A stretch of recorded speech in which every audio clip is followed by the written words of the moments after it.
보신 영화 공동정범을 김일란 감독과 공동 연출한 이혁상이라고 합니다. 반갑습니다. 진짜 오늘 날씨가 너무 좋아서 극장에 관객분들이 얼마나 계실까 궁금했는데 정말 딱 이야기 같이 나누기에 좋은. 네, 맞아요. 네. 뭐 영화 어떻게 보셨을지도 또 감독님도 그렇고 저도 좀 궁금하고요. 영화에 대한 좀 이야기 감독님께 좀 여쭤보고 또 객석에 계신 분들에게도 또 마이크를 좀 넘겨서 좀 편안하게 이야기를 나눠봤으면 좋겠습니다. 네. 네.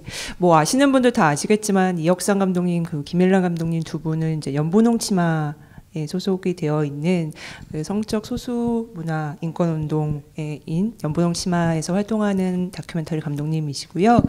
뭐 또 극영화도 준비 중이신 걸 알고 있지만 오늘 김일란 감독님께서는 지금 좀 또 몸 건강을 좀 챙기시느라 자리를 함께 못 하셨고 혁상 감독님과 이제 단둘이 영화에 대해서 좀 얘기를 나눠봐야 될 텐데 감독님 오랜만에 또 이제 관객분들과 다시 만나셨는데 좀 아까부터 계속 떨리신다고 했는데 좀 지금 마음의 상태가 어떠신지부터 먼저 좀 여쭤볼게요.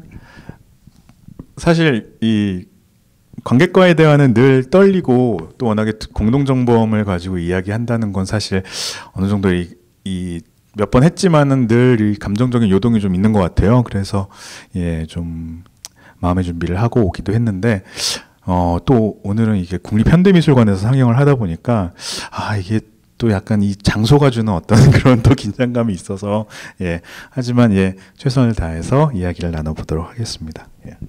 그 사실 공동정범이라는 작품은 그 두 개의 문이라는 작품과 뗄래야 뗄 수 없는 작품이고 저는 거의 이제 그 어떤 한 쌍 혹은 이제 거울처럼 서로를 비춰주는 그런 작품이다라는 생각을 해봤어요.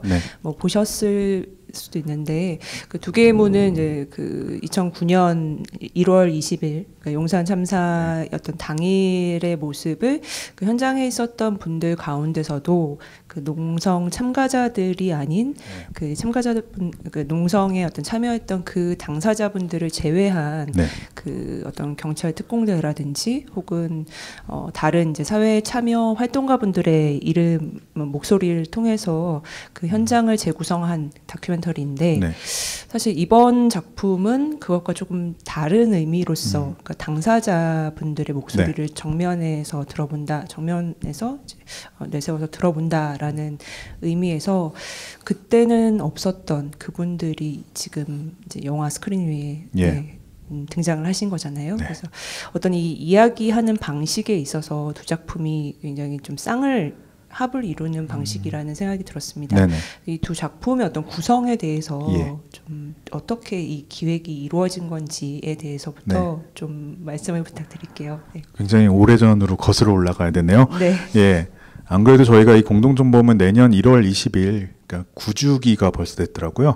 그래서 1월 20일 맞춰서 개봉을 하려고 하는데 어쨌든 지금 9년 전의 일을 이제 다시 복귀를 해야 돼서 저도 사실 좀 가물가물한 것도 있고요.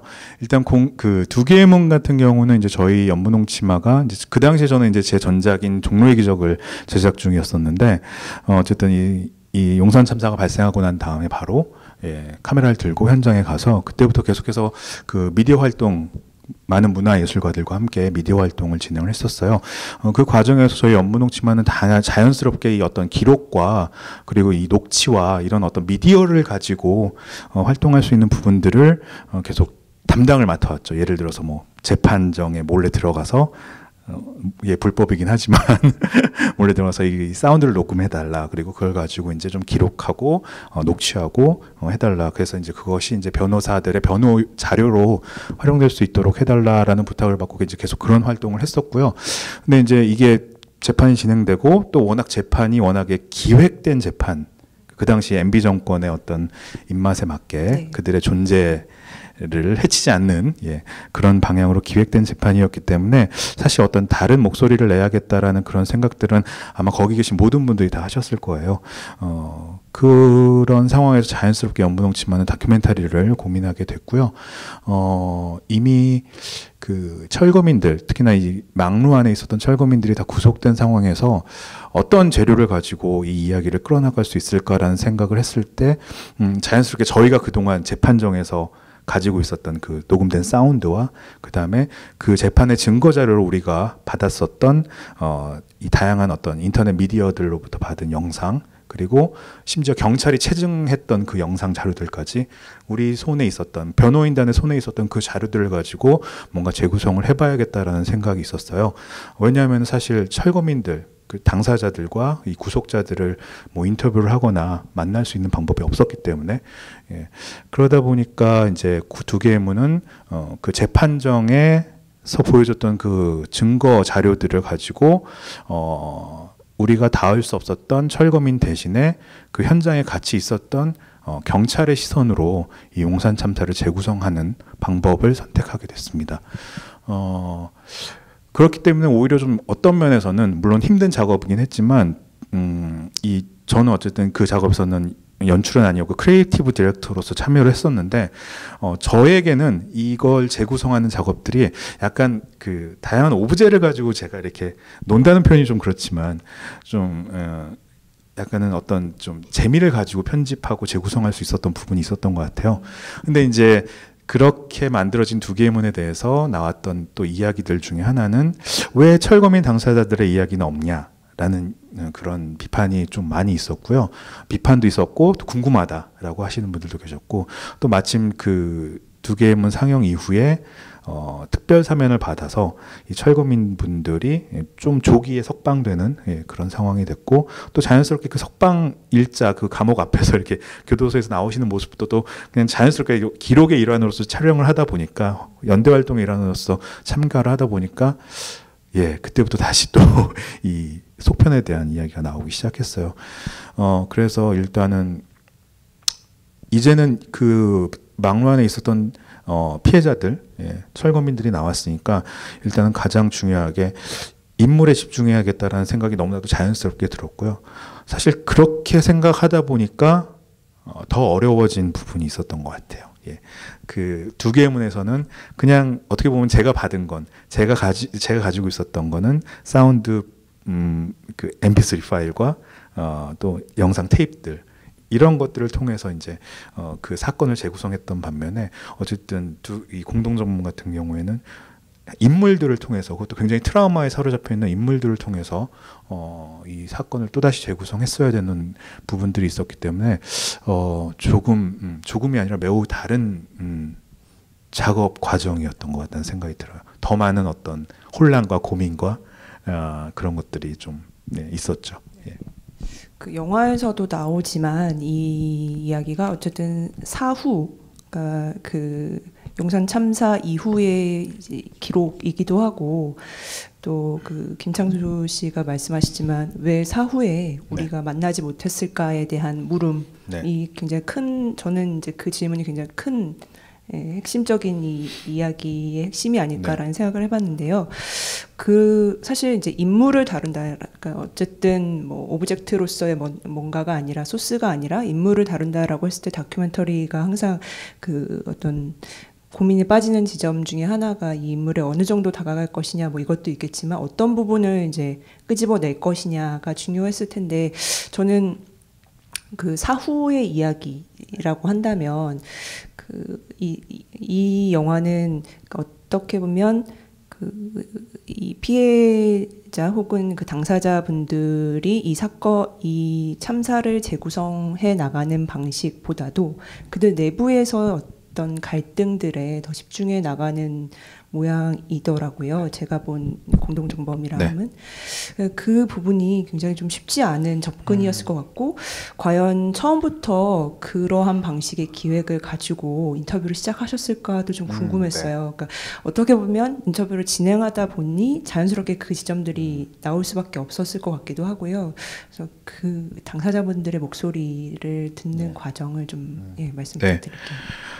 두 개의 문 같은 경우에는 경찰들, 뭐 저희가 직접 인터뷰한 자료는 없었고요. 법정에 증언된 사운드와 여러 가지 그 증거, 뭐 참고인 진술이나 뭐 이런 것들, 텍스트 자료를 통해서 이제 재구성을 했었던 부분인데, 어쨌든 그 경찰의 시선으로도 이 진압 작전이 얼마나 무모한 작전이었는지, 준비되지 않았던 진압이었는지라는 것들을 이렇게 밝혀내는 그런 과정이었다라고 한다면 자연스럽게 이 공동정범은 그 이야기를 철거민의 입을 통해서 구속자들의 입을 통해서 들어야겠다라는 생각이 일단 시작하는 지점에서는 그런 생각을 하면서 출발을 했던 것 같아요. 근데 영화에서도 보셔도 아시겠지만은 사실 이런 참사를 겪고 난 다음에 남아있는 기억들이란 굉장히 선택적일 수밖에 없고 조작된 거일 수밖에 없고 때로는 아예 삭제된 거일 수밖에 없는 그런 상황 속에서 사실 초반에 굉장히 많이 김일란 감독과 혼란스러웠던 것 같아요. 어떻게 그 막루한의 상황을 이들의 입으로부터 이렇게 들어도 뭔가 서로 이렇게 톱니바퀴가 아귀가 맞는 것처럼 이게 딱 맞아 떨어지지 않고 계속해서 어긋나고 계속해서 뭔가 새로운 미스터리가 생기는 이 과정 속에서 과연 우리가 집중해야 되는 건 무엇인가? 과연 사실 또는 진실이란 것이 이들 입으로부터 나올 수 있는 것인가라는 그런 고민들에 빠지게 되었는데 그러면서 좀 약간 어떤 답보 상태가 좀 진행되는 과정 속에서 이 철거민 분들을 계속해서 만나서 일단은 증언을 받는 그런 과정에서 이충현 씨로 대변되는 용산 지역 철거민들과 연대하러 오셨던 그 서포터들의 갈등 부분이 조금씩 이렇게 나오기 시작하더라고요. 그렇다라고 한다면 우리가 오히려 그 막루안에서 과연 무슨 일이 있었냐라는 그런 어떤 내용들도 물론 중요하겠지만 진상규명에 있어서 일단 이들이 서로 그렇게 거리를 두고 마음의 상처와 억울함을 가지고 있고 그것이 계속 쌓여서 마치 이게 눈덩이가 불어나듯이 감정만 더욱더 커져가는 이 상황을 먼저 해결해야 되는 것이 더 중요하지 않나라는 생각이 들었어요. 그리고 어쩌면 그 자체가 용산 참사의 현재 상황이지 않을까라는 생각. 정작 우리가 문제 제기를 해야 되고 진상규명을 요구해야 될 사람들은 사실 너무나도 저 멀리 있는 어떤 국가 권력으로서 존재하고 있고 그들에게 다가설 수도 없고 말 걸 수도 없는 이 상황에서 정말 그 참사의 결과라는 것이 이런 식으로 우리 편이라고 생각됐던 사람들을 서로 갈라놓고 서로에게 상처를 주는 이 상황, 이렇게 변화된 것이야말로 용산 참사의 또 다른 어떤 결과가 아닐까라는 생각이 들어서 그쪽으로 자연스럽게 집중하게 됐고 그러면서 이제 가닥을 좀 잡는가 싶었더니 너무나도 너무나도 네. 그때부터 또 한 번의 어떤 그 고민과 이런 어려움이 시작됐던 것 같아요.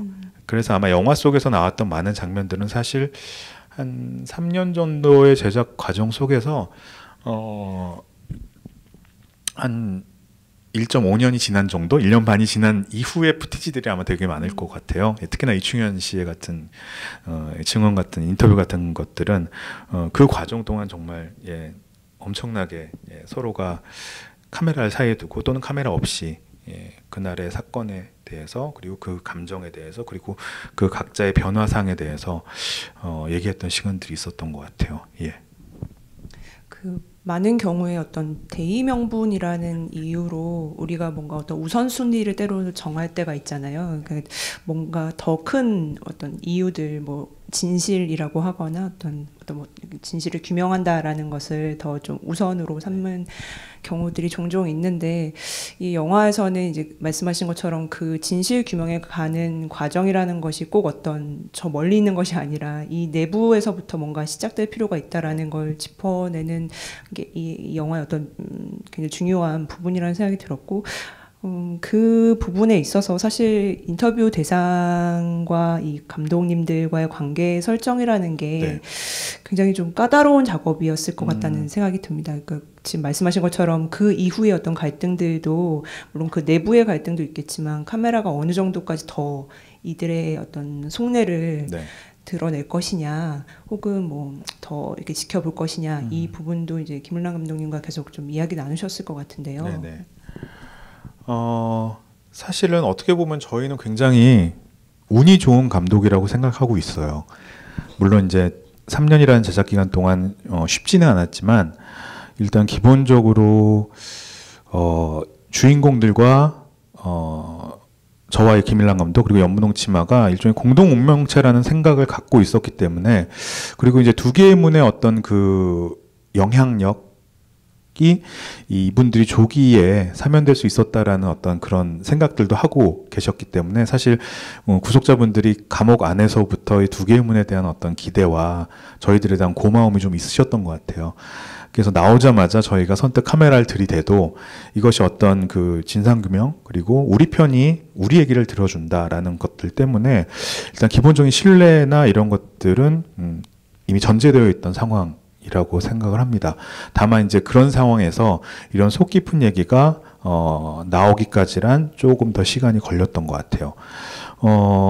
사실 다른 주인공들은 오히려 이충현 씨와 용산에 대해서 워낙에 할 말들이 많았기 때문에 어쩌면은 그분들의 분노와 억울함과 이 슬픔을 이야기하는 것 그런 것들을 끄집어내고 기록하는 것에서는 사실 크게 어려움이 없었던 것 같아요.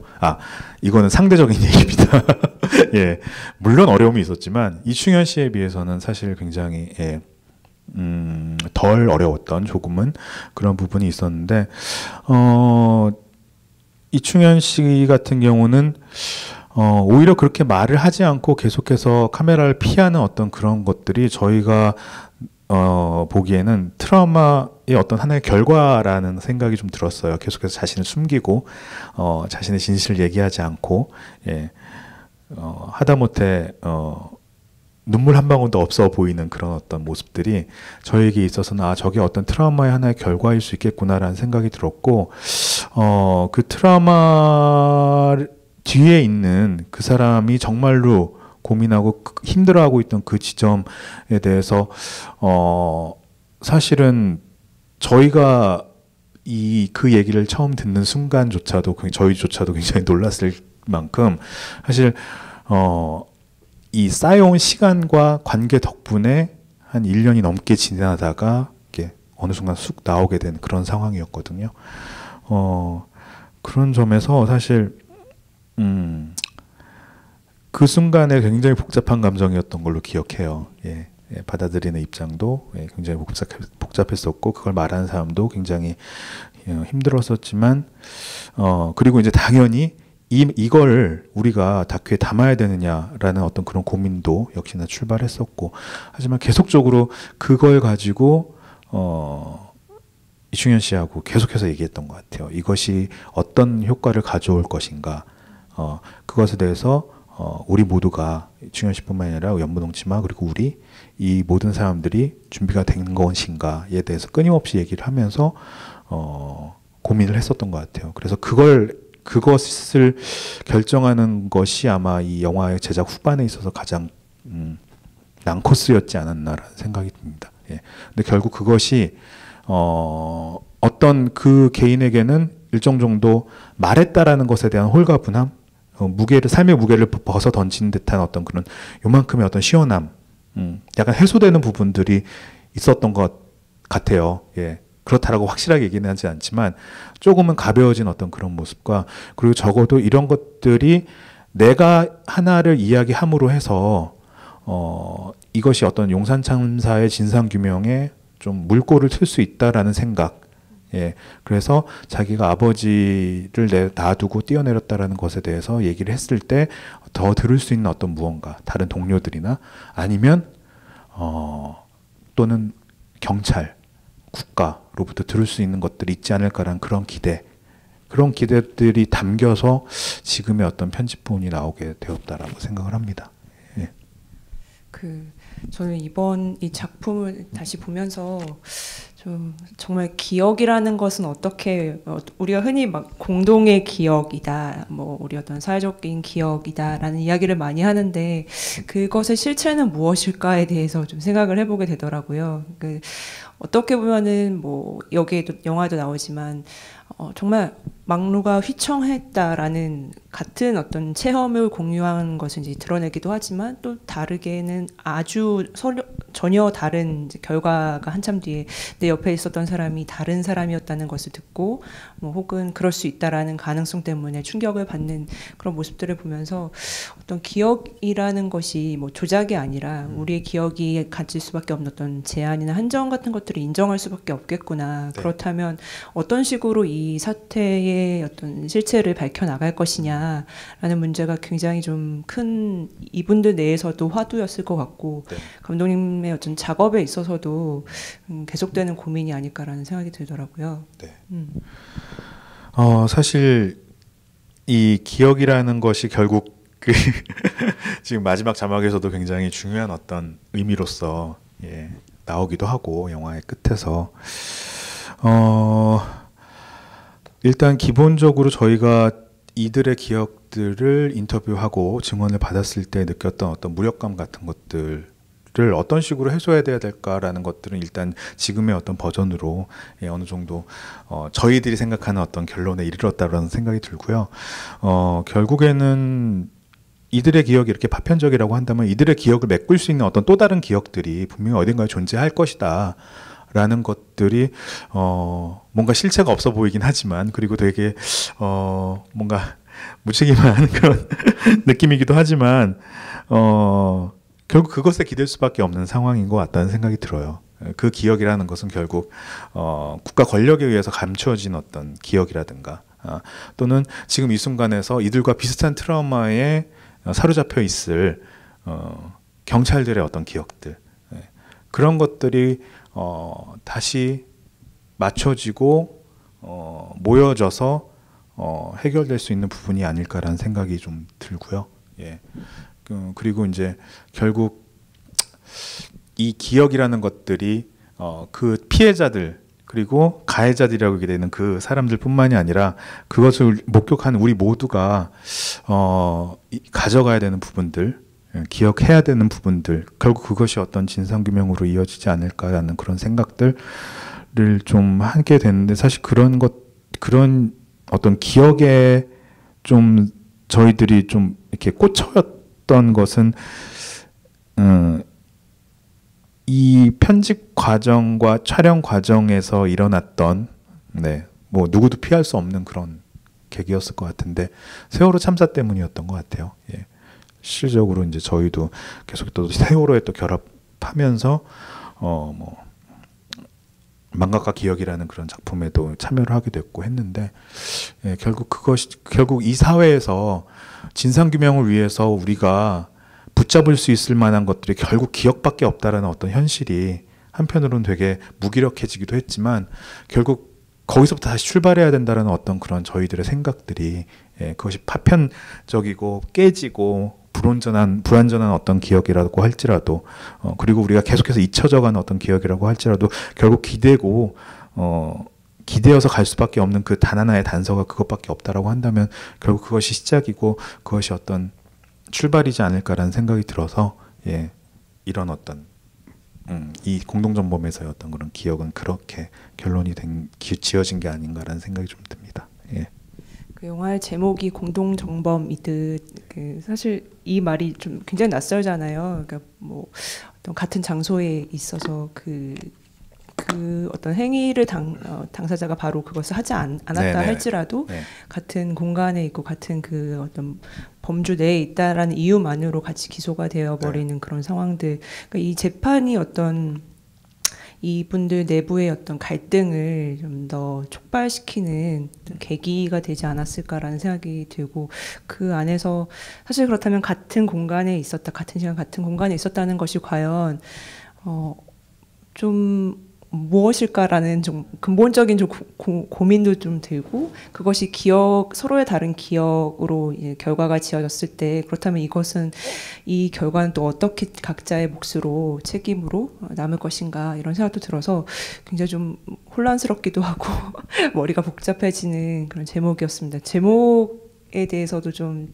언급을 부탁드릴게요. 제목 사실 저희가 이 제목을 짓고 이제 작년에 처음 공개를 했을 때는 제목의 의미를 물어보시는 분들이 굉장히 많으셨는데요.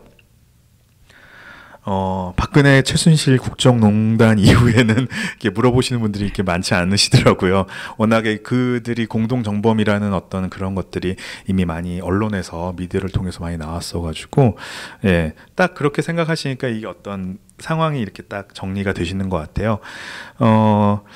사실 공동정범이라는 제목을 짓기까지는 바로 그 지점 때문에 이것이 굉장히 낯선 법률 용어이기 때문에 고민이 상당히 좀 많았어요. 저랑 일란 감독이 굉장히 많이 싸우기도 했는데요. 어떤 제목을 줘야 될지를 두고 저는 남은 자들이라는 제목을 주장을 했고 예. 소제목 중에 하나죠. 예. 그리고 김일란 감독은 공동정범을 주장을 했는데 일단은 제가 김일란 감독의 말을 참 잘 듣는 편이어서 예. 그리고 뭔가 이렇게 남은 자들이라는 것은 어떻게 보면 굉장히 딱 듣는 순간 그 의미가 이렇게 전달해져 오는 그런 부분이 있을 것 같고요. 그래서 주는 장점이 있는 반면에 또 그렇기 때문에 뭔가 좀 이렇게 어떤 조금 더 생각할 수 있는 여지가 없는 그런 부분이 있지 않나라는 생각이 좀 들었고 그런 면에서 공동정범으로 이제 좀 이야기가 기울었었고요. 또 그동안 저희 연분홍치마의 다큐멘터리들은 보통 좀 새로운 어떤 개념을 좀 이렇게 제목을 통해서 이렇게 좀 관객들에게 던지는 그런 경우들이 많았어요. 예를 들어서 뭐 마마상이라는 다큐멘터리도 그렇고 3FTM이라는 그러니까 Female to Male Transgender 다큐멘터리였던 그것도 역시 어떤 그런 개념적인 단어로 제목을 만들었었고요. 그래서 이 제목이 가지고 있는 것들을 던짐으로 해서 일단 뭐 호기심뿐만이 아니라 과연 이 의미가 무엇일까라는 것들을 영화와 함께 영화를 보면서 좀 어떤 화학 반응이 있었으면 좋겠다라는 생각이 들었고요. 예, 그래서 이제 사이좋게 국문 제목은 공동정범으로 정하고 영문 제목은 남은 자들로 The Remnants라는 제목으로 정하게 됐어요. 예. 다시 한번 보겠습니다. 영문 제목까지. 네. 관객분들께 좀 마이크를 넘기고 또 이야기 좀 나눠볼게요. 혹시 궁금한 점이 있으시거나 영화 어떻게 보셨는지 얘기 편하게 해주시면 좋겠습니다. 네.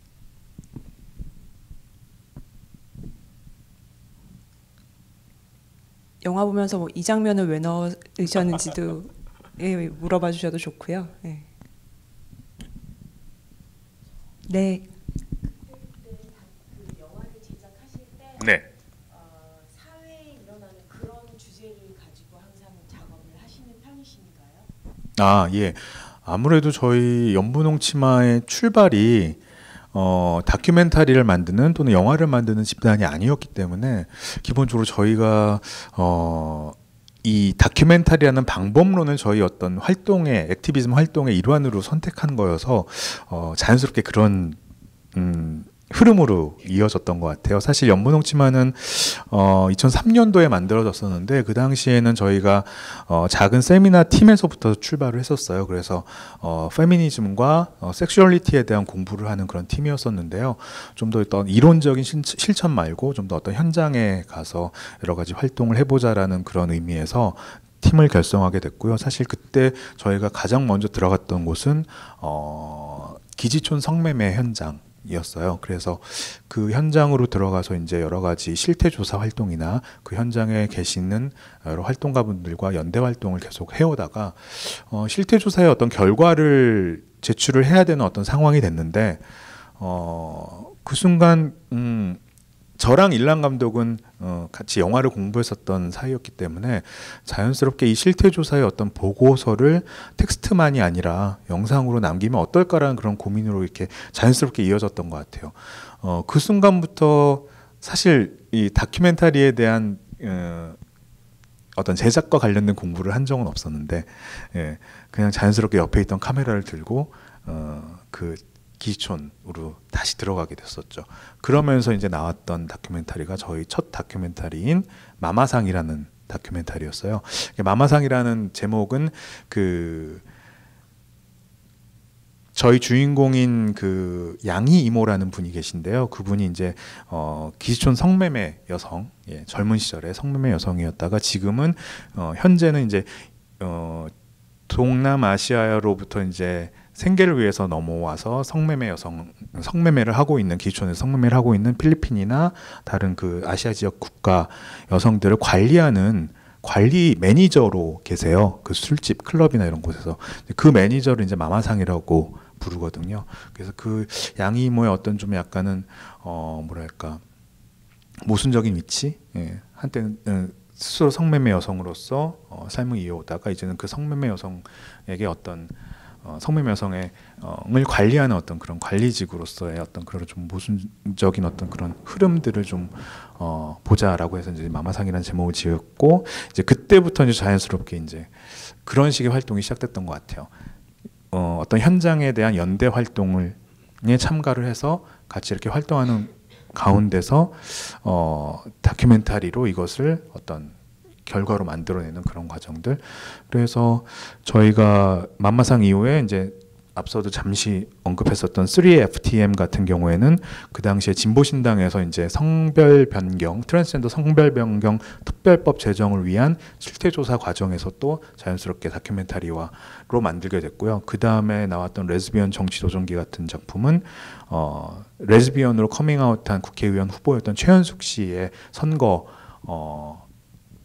그 운동 과정을 그린 다큐멘터리였고 제가 만들었던 종로의 기적이라는 다큐멘터리는 게이 인권운동단체 친구사이라는 단체가 있어요. 그 친구사이와 함께 이 게이 인권 증진 프로젝트의 일환으로 기획을 하고 만들게 되었습니다. 계속 그런 식으로 저희가 참여하는 현장과의 어떤 연대 그리고 그 속에서 생겨난 아이디어와 기획을 가지고 다큐라는 어떤 결과물로 만들었던 것 같아요. 그래서 그런 어떤 흐름들은 사실 이 공동정범까지도 계속 이어지고 있고 지금 개봉해서 상영 중인 안녕 히어로 같은 작품은 이제 저희 연문홍치마의 다른 감독님이신 한영희 감독이 이제 만들었는데 그거는 쌍용 자동차 투쟁과 관련된 작품입니다. 그래서 그런 식으로 흐름이 이어졌던 것 같아요. 예.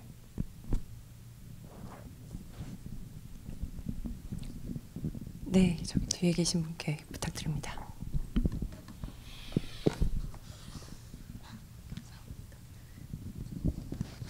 네, 저는 이거 그냥 좀 사소한 궁금증이었는데 네네. 그 좌담회를 1차, 2차 나왔잖아요. 네. 근데 그 이충현 님이었나요? 네네. 그분이 마음을 막 열지 않는다고 뭐 그렇고 뭐 만나지 말라 뭐 이렇게 연대 다른 사람들에게 뭐 말하고 막 그랬다는데 네네네네. 그 좌담회가 어떻게 개최가 됐는지 네. 그게 저는 궁금합니다. 자꾸 이제 그렇게 그런 식으로 이제 어떤 이 용산 지역에 계신 분들과 연대하셨던 분들 사이에 계속해서 골이 깊어지다 보니까 어쨌든 이 용산 참사 진상규명위원회는 사실 그들과 함께 이 진상규명을 위해서 싸워야 되는 어떤 그런 조직이잖아요. 근데 계속 서로 따돌고 서로 오해만 커지고 뭔가 이렇게 서로 이렇게 마음을 모으는 그런 과정들이 안 되다 보니까 정말 나름의 어떤 조치였었어요. 그 당시에는 일단 한 대 모아보자. 그래서 결국 이 각자가 어떤 오해를 하고 있고 어떤 마음을 가지고 있는지를 한번 들여다보자라는 그런 자리로서 기획이 됐었습니다. 근데 이제 그 과정에는 사실 이분들이 서로 만나지 않기 때문에 이분들 사이에서 뭔가 이렇게 서로의 의사를 다 파악하고 있는 사람들이 김일란 감독과 저밖에 없었어요. 예. 심지어 그 용산 참사 진상규명위원회에서 활동하는 활동가들조차 이게 이 정도로 어떤 그 굴곡이 있는지를 물론 알고는 있었는데 정말 그 정도가 어느 정도인지까지는 잘 모르셨는데 어쨌든 그 현장에서 그 현장을 준비하면서 이제 저희에게도 좀 이렇게 카운셀링 하셨죠. 그래서 어떤 식으로 이걸 이야기를 풀어나가면 좋겠느냐라고 이렇게 하면서 이제 그 어떤 모임을 제안해 주셨고 그 과정에서 이제 다 모이게 되고 또 용산 참사 진상규명회에서 진상규명을 위해서 모이자라고 하면 또 이렇게 안 나오실 듯 하면서 이렇게 다 오셨더라고요. 그래서 이제 그 자리가 성사가 됐고요. 결국 하지만 보셨다시피 약간 파행으로 이렇게 진행되는 상황이 1차에는 생겼었죠. 예. 네, 여기 앞에 계신 분께도 부탁드리겠습니다.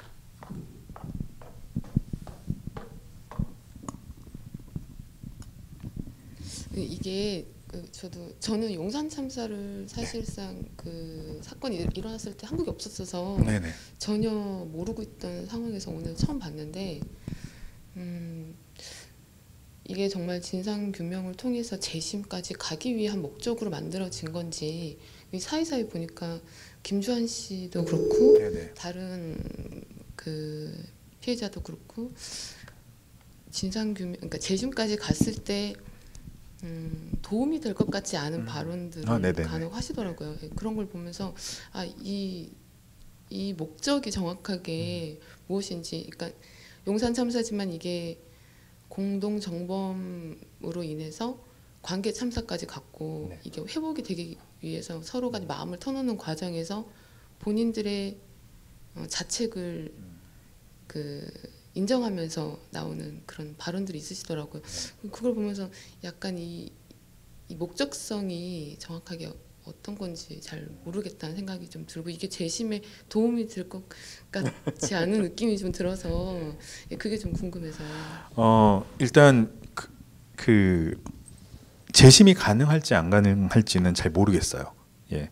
왜냐면 이미 사법적인 판단은 다 끝이 나버린, 일단 대법원까지 가서 이미 다 끝나버린 상황이어서 재심이 가능할지는 모르겠는데 저희도 혹시나 어떤 가능성이 있다면 이걸 다시 새롭게 재판정으로 끌어올 수 있는 가능성이 있다면 이게 문제가 되지 않을까라는 생각에 일단 그 당시에 변호사분들하고 법적인 자문을 이렇게 구했는데 그 정도의 진술로는 화재가 일어났던 것으로 그것이 결정적인 어떤 원인이었다라고 얘기할 수 없다. 이미 그리고 그런 내용들은 이미 다 나왔던 법정에서 다 진술이 되었던 얘기였기 때문에 다만 이제 그것이 법정이 아니라 어찌 개인적인 그 현장은 개인적이었죠. 저희와 카메라 사이에서 어떤 그런 공간에서 그리고 다큐멘터리를 통해서 드러났던 거는 이제 그분의 어떤 그런 약간 참여의 어떤 그런 과정 속에서 나왔던 것이어서 그 의미를 살려서 이제 편집을 했었고요. 오히려 이거는 사법적인 재판보다는 좀 더 강력하게 어떤 경찰 내부의 스스로의 어떤 감사나 재조사가 이루어져야 되지 않느냐라는 그런 얘기들이 많이 있는데 지금 다행히도 정권이 바뀌어서 이 그동안의 이 국가폭력 그리고 경찰 내부에서 경찰에 의해서 자행된 여러 가지 폭력적인 상황들이 재조사에 지금 착수되고 있는 중이잖아요. 또 며칠 전에도 이제 백남기 농민에 대해서도 이제 그런 경찰의 또 강도 높은 조사가 이루어진다라고 하고 있고 그래서 오히려 그런 식의 어떤 정권이 바뀌어서 이게 겨우 그나마 이 정도까지 온 것도 어떤 면에서는 좀 약간 슬프기도 하고 결국 이렇게 정말 어떻게 보면은 정권만의 문제였나 이렇게 딱 바뀌면 다 해결되는 거였었던 거라는 그런 생각이 들기도 하는데 어쨌든 그런 식으로 이제 좀 이 앞으로의 이 진상조사 방향이 가는 것 같아요. 그래서 이 철거민 분들 그리고 용산 분들 뭐 연대하셨던 분들도 일단 지금 새로운 정부에서 제시하고 있는 그 경찰 내부의 어떤 그런 국가폭력 재조사 작업에 좀 많은 기대를 걸고 계시는 중이에요. 예. 그리고 아마 그 중에서 뭔가 새로운 증거나 이런 것들이 나온다면 아마 새로운 뭔가 그것이 재판이 됐든 어떤 것이 됐든 좀 가능해지지 않을까라는 생각이 듭니다. 예. 네.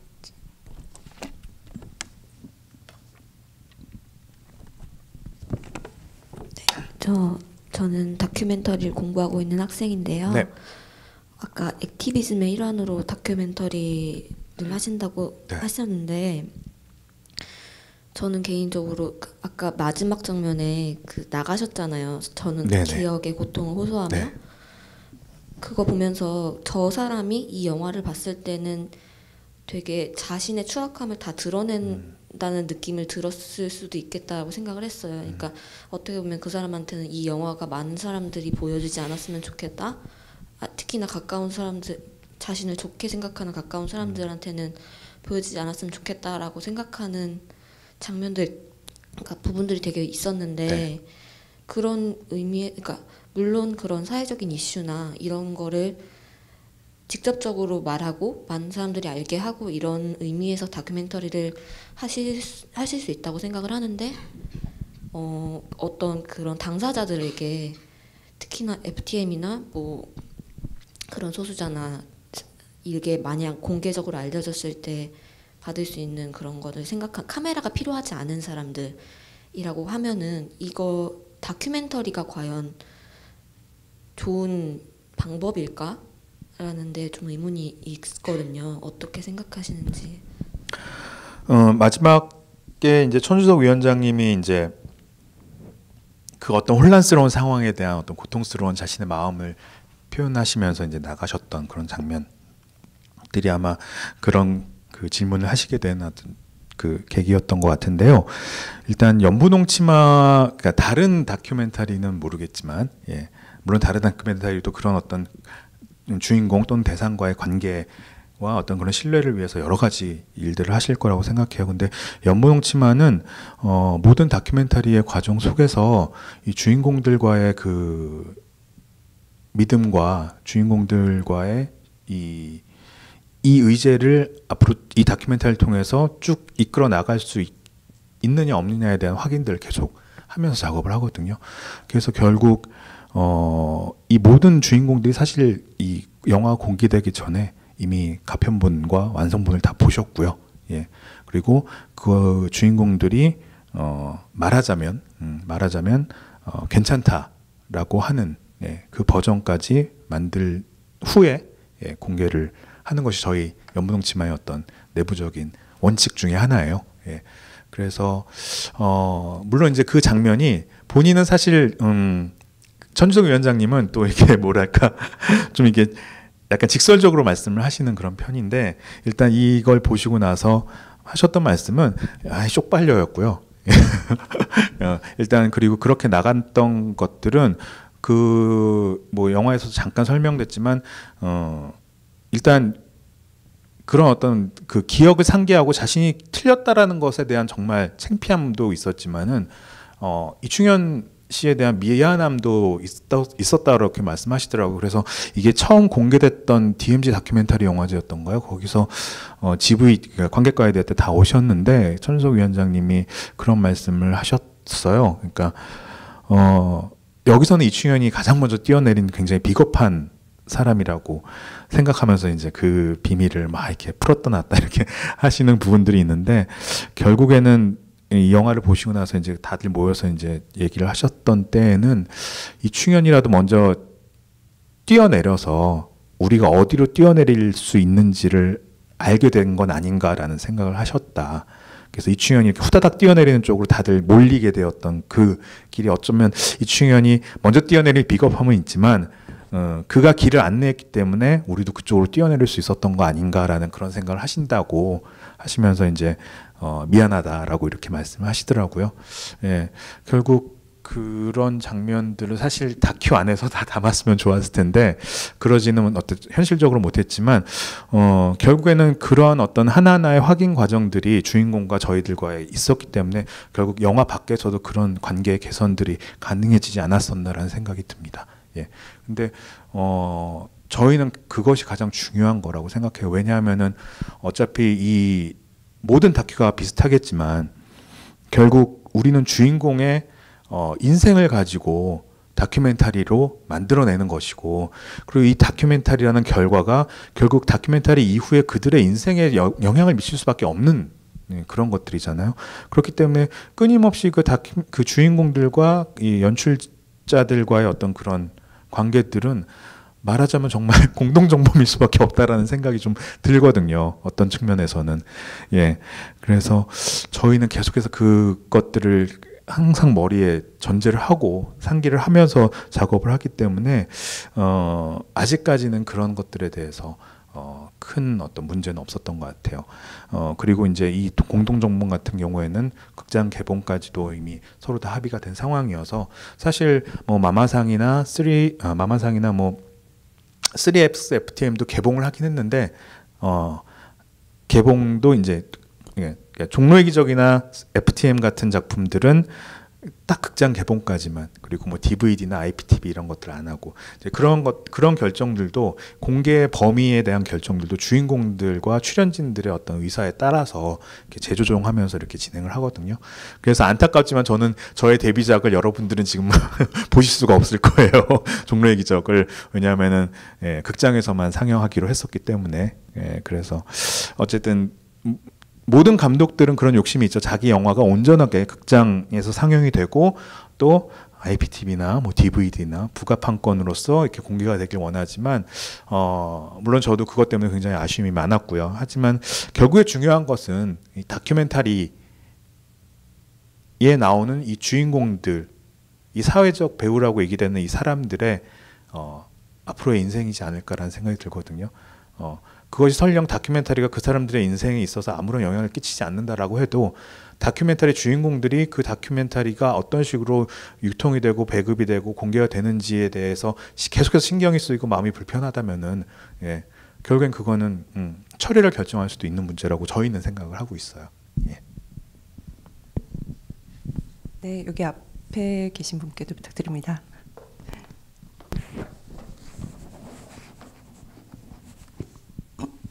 네, 그 영화 잘 봤고요. 실제 방금 말씀하셨던 그 인물들이 가장 그 영화에서 가장 중요한 사람들이고, 실제로 그 사회적 배우라는 표현을 쓰시면서 이 다큐멘터리라는 게 그 사람 각자 인생을 바꾸기도 하는 것이기 때문에 그러니까 그런 이야기들을 해주셨는데요.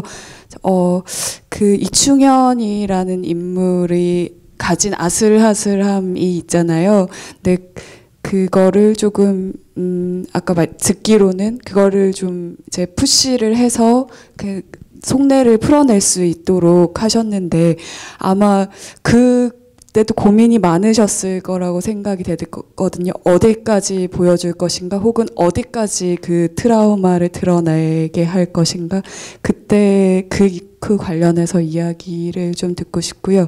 그리고 세월호도 그렇고 이게 그 당시 사건 자체가 트라우마이기도 하지만 그 이후에 겪는 이러한 갈등들 자체가 그 사회의 트라우마이기도 하잖아요. 그래서 이 영화를 촬영하시면서 그 트라우마에 대해서 어떤 방식으로 이렇게 관점이 바뀌셨는지, 그런 것들에 대해서 듣고 싶습니다. 네. 사실 저희가 이충현 씨한테 말하란 말이야 뭐 이런 푸시는 안 했지만, 어쨌든 저희들의 존재 자체가 푸시였을 거예요. 항상 이렇게 카메라를 들고. 근데 이제 이렇게 트라우마를 가진 사람들과 어떤 작업을 진행할 때 있어서의 저희들의 방법론이라고 얘기될 수 있었던 것들은, 어쩌면 그 심리 치료사들, 상담 선생님들, 이런 분들의 어떤 태도나 자세로부터 좀 이 영향을 받은 게 있었던 것 같아요. 일단은 그들을 카메라가 있긴 하지만 그들의 말을 좀 최대한 들으려는 태도를 보여줌으로써 그들이 스스로 말을 하게끔 하는 그런 결과를 가져오게끔 하는. 그래서 정말로 이충현 씨나 뭐 다른 분들도 마찬가지인데, 다른 분들은 그래도 좀 쉬웠죠. 워낙에 그분들은 이충현 씨에 대해서 하고픈 말씀이 많으셨고 막 욕을 하고 싶으시니까. 하지만 이충현 씨는 그런 것들이 쉽게 안 돼서, 사실 정말 일주일에 한 번씩 계속해서 그 레아라는 공간, 그 일을 하시는 거기에서 그냥 정기적으로 그냥 방문을 했던 것 같아요. 그래서 그냥 카메라 놓고 그냥 오늘은 뭐 하시고 싶은 얘기 없냐, 뭐 이런 것부터 시작해서, 아니면 또 저희도 뭐 나름 준비는 하긴 하죠. 뭐 여러 가지 준비를 되게 다양하게 했었던 것 같아요. 예를 들어서 어렸을 때 어떻게 놀았어요? 여기서 시작해서 뭐 정말 어린 시절의 기억에서부터, 그러면서 뭔가 이렇게 연결되면서 이제 예를 들어서 아버지 얘기가 나오기도 하고, 막 이런 어떤 계획도 하지만 어떤 또 그런 이 말의 꼬리가 연결이 되면서 우연하게 나오게 되는 어떤 기억의 어떤 이야기들, 그리고 그 사람이 마음에 담고 있었던 얘기들을 포착하기 위해서 굉장히 시간을 오래 두고 진행을 했었던 것 같아요. 그래서 결국 지금까지의 과정이 왔는데, 사실 가끔 그런 생각도 해요. 과연 아직도 분명히 숨기고 있는 것이 있을 거, 숨기고 있다라기보다 말하지 못한 무언가가 있을 것이다 라는 생각이 들기도 하고, 과연 그 사람은 그나마 이렇게 조금이라도 얘기를 해서 우리에게 스스로의 어떤 트라우마를 좀 벗어 던졌을까 라는 생각이 좀 드는데, 저는 아마 저희가 이렇게 해도, 그리고 이분들이 만약 전문적인 어떤 상담 치료나 이런 것들을 받는다고 해도 사실 트라우마를 잊을 수 있을까라는 생각은 사실 안 하게 됐어요. 저는 개인적으로는. 예. 그건 어쩌면 저의 개인적인, 정말 지극히 개인적인 제 경험에서도 비슷한 것 같은데요. 저도 사실 이런 얘기를 할 때가 좀 약간 제가 찰랑찰랑해지는 부분인데, 사실 저는 두 개의 문에서 못했던 것들을 공동정범에서 하고 싶어서, 이렇게 이뤄내고 싶어서, 어떤 창작자로서 이뤄내고 싶어서 했던 부분도 있었고, 그것이 하나의 목적이기도 했었고요. 근데 한편으로는 제가 어떤 개인적으로 인생에 있어서 겪었던, 지극히 개인적이지만 어떤 여러 가지 일들, 그리고 굉장히 힘들었던 어떤 그런 것에서 제가 얻었던 트라우마가 그분들과 접속할 수 있지 않을까 라는 생각에서 이 작품을 시작한 어떤 목적도 있었거든요. 출발점에서. 왜냐하면 그런 어떤 비슷한 트라우마의 경험 속에서 내 스스로를 좀 돌아볼 수도 있고, 그리고 이 작품이 좀 더 어떤 힘을 얻을 수 있지 않을까라는 생각이 들었는데, 결국 제가 그냥, 이건 아마 김일란 감독은 다르게 생각할 수도 있어요.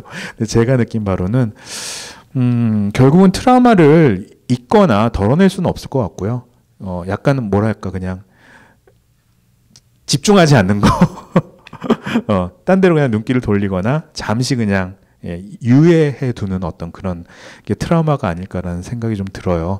결국에는 그것을 안고 살아가야 되는 거는 변함이 없는 것 같고요. 결국 그 안고 살아가는 데 있어서 어떤 방식으로 안고 내가 덜 힘들까라는 것들을 고민하고 그 방안을 찾는 것이 결국 트라우마를 관리하는 방법이라는 생각이 들더라고요. 그런 면에서 저는 이분들의 트라우마가 과연 이 공동정범의 영화 한 편으로 해소가 되거나 뭐 이렇게 덜어내지거나 했다라고는 생각이 안 들고요. 아마 이분들도 끊임없이 이거를 조금 운반해서 잘 안 보이는데 이렇게 좀 감춰두거나 잠시 이렇게 보관해두거나 이런 노하우들을 깨우치는 과정이 아니었을까라는 생각이 들거든요. 예. 그게 지금 제가 개인적으로 트라우마에 대해서 이 과정을 겪으면서 생각하게 된 것 같아요. 예. 정말 그런 얘기 많이 하거든요. 그러니까 흔히들 많은 분들이 그냥 영화를 보시고 나서 그런 말씀들을 하세요. 그러니까 아유, 용산 참사 진상이 규명되면 트라우마도 없어지겠죠 라고 얘기를 하시는데, 그러니까 그 얘기가 저는 약간 뭐랄까, 그리고 저도 그렇지만 그 얘기를 들으시는 분들의 어떤, 물어보진 않았어요. 예, 이걸 굳이 얘기해야 될까라는 생각이 들어서 물어보진 않았는데, 그렇게 이 영화를 보신 분들이 그 주인공들에게 그런 말씀을 하시면 저는 옆에서 그런 생각이 들더라고요. 과연 진상규명이 돼서 만일 김창수 씨가 또는 이 모든 사람들이 범법자가 테러리스트가 아니라는 이름이 벗겨졌을 때 이들의 트라우마, 저 막루 안에서의 기억들이 모두 해소될까, 사라질까?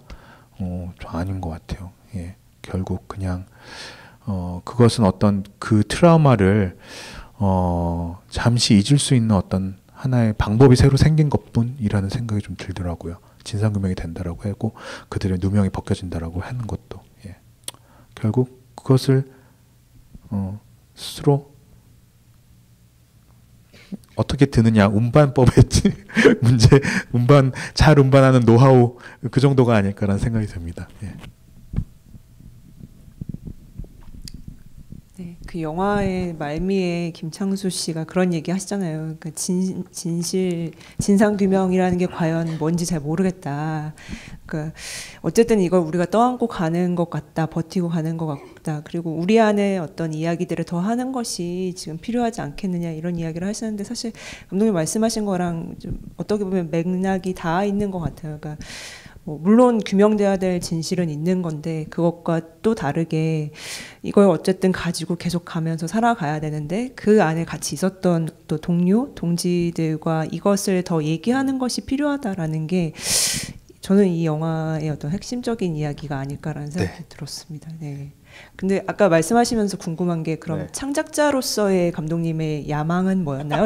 이 작품을 통해서 아까 슬쩍 넘어가시는 것 같은데 궁금해지네요. 예. 사실 저는 그 두 개의 문을 하면서 굉장히 이 다큐멘터리를 만드는 과정에서 그 영화적인 상상력과 이 어떤 영화적 기법들, 그 감수성들을 불어넣는 게 굉장히 재밌었거든요. 개인적으로는 재밌기도 했고, 물론 그것이 지금 보면은 사실 굉장히 뭐랄까 어떤 면에서는 굉장히 관습적인, 특히나 어떤 극영화에서의 굉장히 관습적인 부분이기도 하고, 특히나 장르 영화 같은 그런 뭐 장치들이나 또는 뭐 재연을 쓰고 뭐 인터뷰를 하고 이런 것들도 어떻게 보면 또 새로운 다큐멘터리의 어떤 그런 요소나 스타일은 또 아니어서, 그래서 사실 공동정범을 하면서는 정말로 한번 예술을 해보자 이런 욕심이 있었어요. 공동정범으로. 네. 초반에 그래서 사실 영화 중간중간에 잠시 나오기도 하는 그 남일당의 그런 풍경들을 사실 굉장히 정말 많이 찍었어요. 자주 가서. 그러니까 이 계절의 변화도 담고 막 이러려고. 그러면서 뭔가 그 남겨진 어떤 폐허가 주는 그런 이미지들을, 그런 느낌들을 어떤 전통적인 다큐멘터리의 어떤 그런 화법이나 관습을 통해서가 아니라 조금은 좀 실험적으로 보여주고자 하는 욕망이 아주 요만큼 있었는데요. 역시 그런 거는 아무나 하는 게 아니고 제가 할 게 아니라는 생각이 들었고, 물론 가장 큰 이유 중에 하나는 이거를 그런 식으로 가져가는 것은 결국 이들의 어떤 이들의 존재를 지워버리는 거나 마찬가지일 거라는 생각이 들었어. 어떤 나만의 어떤 예술적인 스타일과 표현을 통해서 그것에 이제 가려져 버릴 것 같다라는 생각이 좀 많이 들더라고요. 그러니까 흔히들 요즘 다큐멘터리를 이렇게 공부하시는 분들, 그리고 다큐멘터리 감독들 중에 굉장히 그 영화적인 어떤 시네마틱한 그런 스타일과 미학적인 그런 시도에 굉장히 이렇게 천착하시는 분들이 좀 많으신데, 그래서 뭔가 이렇게 영화를 만들면은 뭐 굉장히 뭔가 정말 극영화를 보는 듯, 픽션 영화를 보는 듯 굉장히 자유롭고 자연스럽고 뭔가 정서적이고 감정적이고 이런 것들이 많이 느껴지긴 한데, 물론 그래서 굉장히 훌륭한 어떤 결과를 가져오시는 분들도 계시지만, 또 어떤 면에는 정말 그 주인공들, 정말 이런 우리가 흔히 보는 이 공동정범에서 보여지는 주인공들조차도 어떤 면에서는 약간 뭐랄까 그냥 그 속에 그냥 탄미적인 이미지 속에서 그냥 갇혀버리는 어떤 그런 정말 그냥 배우 같은 느낌으로 되게 만들어버리는 그런 경향들도 없지 않은 것 같더라고요. 그래서 저도 어느 순간 그렇게 만들고 있더라고요. 보니까 그 어떤 실험과 어떤 시네마틱이라는 어떤 그런 개념의 그 이름 아래 제가 막 그런 짓을 하고 있는 것 같다는 생각이 들어서, 그래서 한번 또 이 김일란 감독과 함께 이 전반적인 어떤 이 영화의 어떤 시청각적인 그런 스타일이 완전히 또 뒤바뀌게 되는 그런 상황이 됐죠. 그래서 오히려 그냥 인물들의 얼굴에 이것이 어떤 새로운 실험이 아니어 보일 수도 있고, 그냥 지루한, 그리고 어떤 면에서 고통스러운 인터뷰의 연속이라고 할지라도 결국 그것을 말하는 그 입과 그 사람의 얼굴과 표정이 더 중요할 것 같다. 그걸 통해서 우리가 뭔가 이 참사의 어떤 참사가 남겨준 것들을 느낄 수 있지, 더 온전하게 느낄 수 있지 않을까라는 생각에서, 그래서 지금의 어떤 결과가 나온 것 같아요. 그 두 개의 문 때는 어떻게 보면 그 재현이라는 방식이 가지고 있는 효과, 장단이 있을 텐데 그 장점들도 많이 이야기가 됐었고, 어떻게 보면 조금 그렇기 때문에 우리가 놓치는 부분들이 줬던 것 같아요. 어떤 표정이라든지 정말 어떤 그 행간을 읽어낼 수 있는 것들. 뭐 이번 작품에서는 인터뷰를 하시는 분들이 보여주는 어떤 떨림, 정말 그 순간 어떤 잠깐 어떤 텀 같은 것이 주는 그 안에 어떤 의미들을 읽어낼 수 있는 부분들이 분명히 있었던 것 같습니다. 그 영화 중간에 저는 그 약간 파란 그 초록의 나무가 이렇게 흔들흔들하는 그 장면이 중간쯤 한번 또 이렇게 나왔다가 나중에 보니 그곳이 결국 그 남일당이 허물어진 곳에서 그 공터에 있는 나무가 아닐까라고 생각이 들었는데, 뭔가 이 영화의 어떤 뭐 미장센을 이야기한다 그런 의미라기보다는 그러니까 나중에서야 우리가 알게 되는 것들이 있는 것 같다는 생각이 좀 들었어요. 그러니까 어떻게 보면 서로의 속내도 나중에 가서 알게 되는 것처럼, 혹은 우리의 기억이라는 게 그때는 그랬는데 지금은 달라졌거나 혹은 전혀 다르게 기억됐다라는 것을 한참 시간이 흐른 뒤에서야 알 수 있는 것들이 있잖아요. 근데 그것처럼 약간 그 장면이 나중에 이 장면이 여기였구나라는 것을 이렇게 보여주는데, 이게 약간 그 영화의 어떤 이야기와 이 화면이 하나처럼 보이는 순간이었어요. 그래서, 그래서 감독님의 야망이 그런 곳에 슬쩍 있지 않을까라고 짐작을 해봅니다. 네, 잘 읽어주셔서 감사합니다. 오늘 좀 긴 시간 얘기를 계속했는데 벌써 1시간 정도 시간이 지났네요. 예, 관객분들 끝까지 함께 해주셔서 너무 감사드리고, 혹시 감독님 좀 그래도 마지막으로 이 영화 이제 또 개봉도 앞두고 있고 하니 좀 관객분들에게 좀 마지막 인사를 좀 부탁드리겠습니다. 예, 앞서도 말씀드렸다시피 9주기가 되는 내년 1월에 개봉을 할 것 같고요. 저희가 계속해서 이제 뭔가 이렇게 액티비스트로서의 관점을 견지를 해 나가면서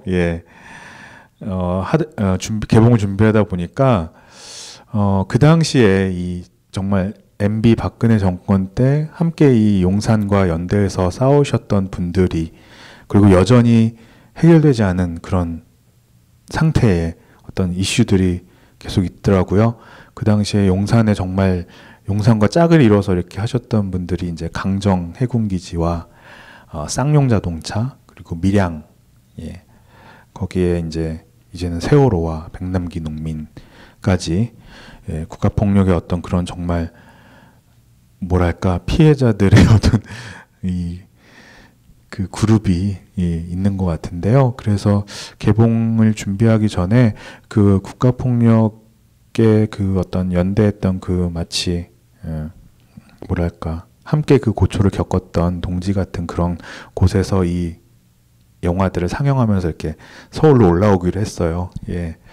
그 어쩌면은 그냥 이 영화를 그냥 시사회의 일종으로, 그냥 이벤트의 일종으로 그렇게 하는 것일 수도 있겠지만, 적어도 더 이상 얘기되지 않고 있는 잠잠해진 어떤 그런 이슈들을 이 공동정범이 함께 좀 다시 한번 일깨울 수 있다라고 한다면은 좋겠다라는 생각이 들었거든요.